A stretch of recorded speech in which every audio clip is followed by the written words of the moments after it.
तो आइए जानते हैं। इसके पहले चैनल को सब्सक्राइब करना और लाइक करना ना भूलें। ये सुनने में बहुत ही आश्चर्यचकित लगता है। प्रभु की कृपा प्रभु ही जाने, लेकिन पुराणों के अनुसार इसे सत्य माना गया है कि हनुमान जी को एक बार हार का सामना करना पड़ा।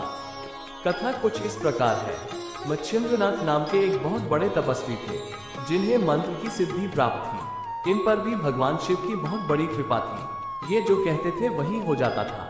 एक बार मच्छिंद्रनाथ रामेश्वरम में आए और भगवान राम द्वारा निर्मित राम सेतु को देखकर बहुत ही भाव विभोर हो गए। भगवान की भक्ति मन में धारण करके समुद्र में स्नान करने लगे। तभी वहां वानर के वेश में उपस्थित हनुमान जी की नजर उन पर पड़ी। हनुमान जी जानते थे कि मच्छिंद्रनाथ बहुत बड़े तपस्वी हैं। फिर भी हनुमान जी के मन में मच्छिंद्रनाथ की परीक्षा लेने का विचार आया।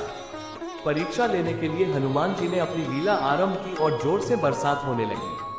ऐसे में वानर रूप धरे हनुमान जी बरसात से बचने के लिए पहाड़ पर एक गुफा बनाने का झूठा नाटक करने लगे। वो जानते थे कि ऐसा करने से मच्छिंद्रनाथ का ध्यान टूटे और उनकी नजर हनुमान जी पर पड़े। और ऐसा ही हुआ।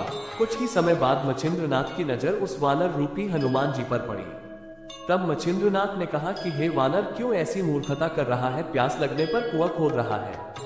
इसका प्रबंध तो तुम्हें पहले से ही कर लेना चाहिए।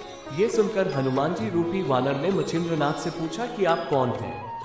मच्छिंद्रनाथ बोले कि मैं एक सिद्ध योगी हूँ और मुझे मंत्र की शक्ति प्राप्त है। ये सुनकर वानर रूप धरे हनुमान जी ने कहा कि इस संसार में केवल दो ही योद्धा श्रेष्ठ है, एक तो प्रभु श्री राम और दूसरे हनुमान। इनके अलावा कोई तीसरा नहीं है।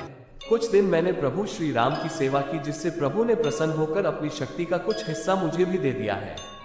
यदि आपके पास इतनी शक्ति है और आप पहुंचे हुए सिद्ध योगी हैं, तो आप मुझे युद्ध में हरा कर दिखाएं। फिर हनुमान जी और मच्छिंद्रनाथ में युद्ध शुरू हो गया।